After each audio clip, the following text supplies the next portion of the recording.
So what I suggest that you do is decide to do the marathon without worrying about strategy or anything like that, right? Just get onto the website, book in. By the way, there's really cheap ways of doing it. So the earlier the book, you book, the cheaper it is. But if you book through athletic club, for example, guard athletic club is the cheapest way that I know of getting in. So if you've got a family member who's a guard, that's a very cheap way of getting in. Just do it with guard athletic club.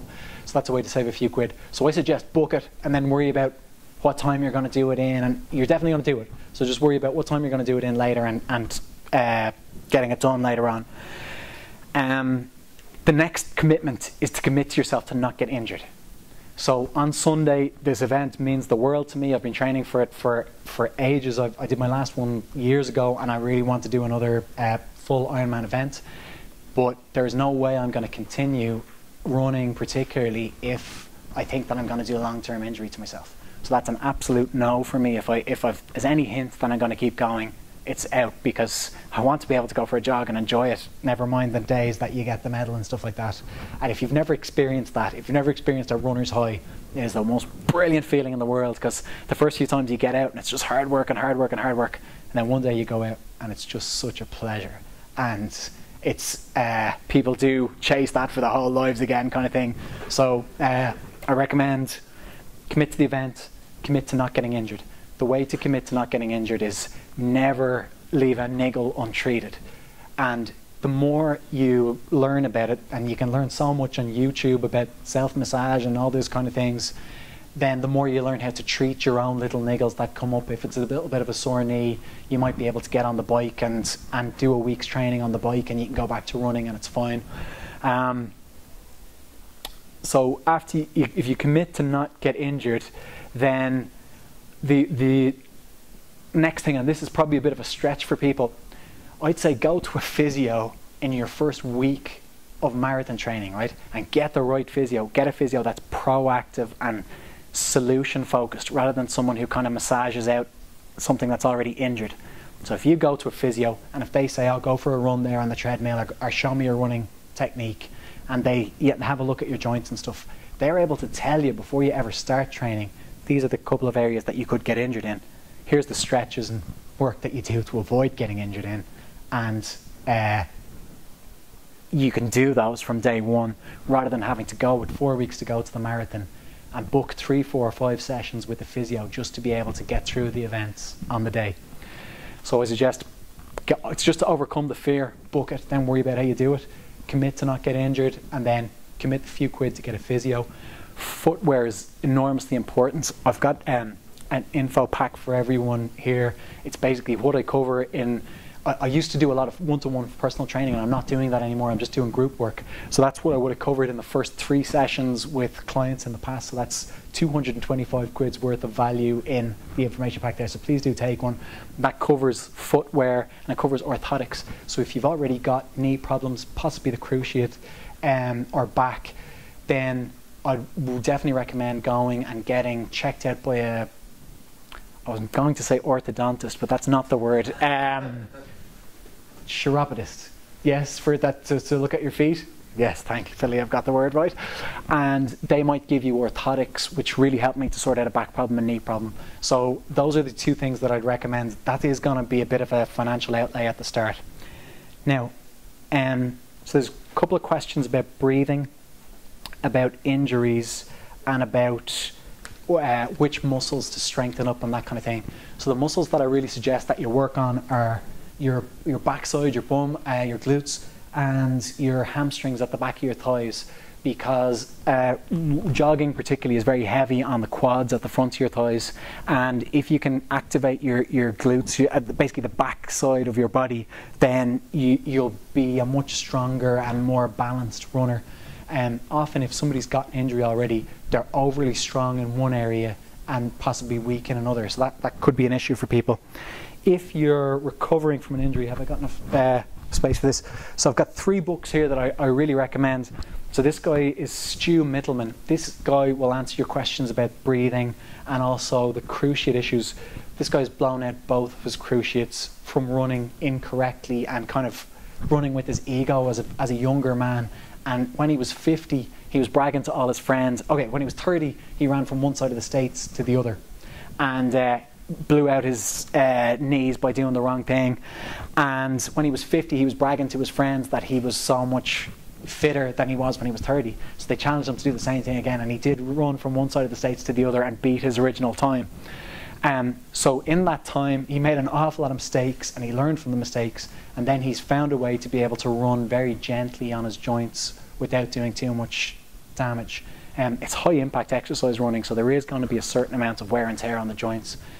In a nutshell, read Slow Burn by Stu Middleman. It's in the handout that I'm going to give you at the end. There's so the book is written down in that.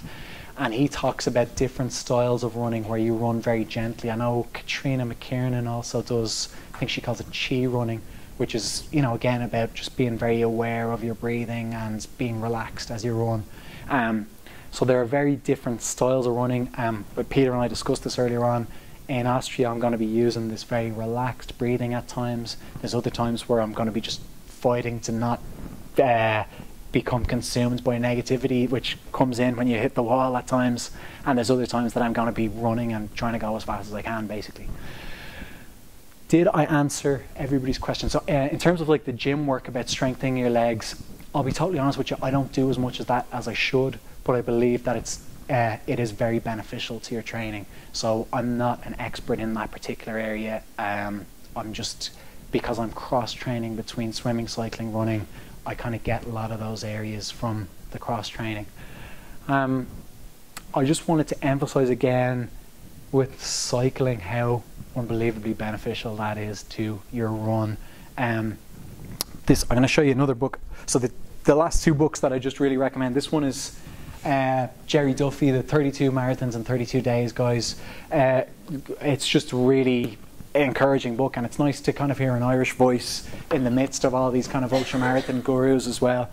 And if anybody's more competitive and is really going for a faster time, there's a couple of you that look like that. This guy's a triathlete, Chris McCormick, so I'd really recommend his stuff around nutrition, around mindset and attitude, that kind of thing. So those are kind of so that would be the more sub 4 hour people I'd recommend. Chris McCormick, it's written again in the handout. Stu Middleman would be just, if you're really concerned about doing it gently or or if you've got an injury and you're trying to get through it anyway, I'd recommend Slow Burn. And Gerry is it's just a great book. He's a wonderful guy, and it's inspirational to read his story of the 32 counties, because you'll know some of the names and faces from the media and that kind of thing. So, okay, just make sure that you get a handout at the end. I'm just going to check, are we for time? We're at, what o'clock, 7 o'clock? Quarter to. Okay, brilliant. So we do have time for questions at the end. So we'll probably take like 5 minutes of questions and see how that goes. And then if people have a one-to-one question to ask, then that's fine too. Right, you've got your handout. That's 5 pages long. I genuinely do cover everything in it that I can think of that I cover with someone running their first marathon.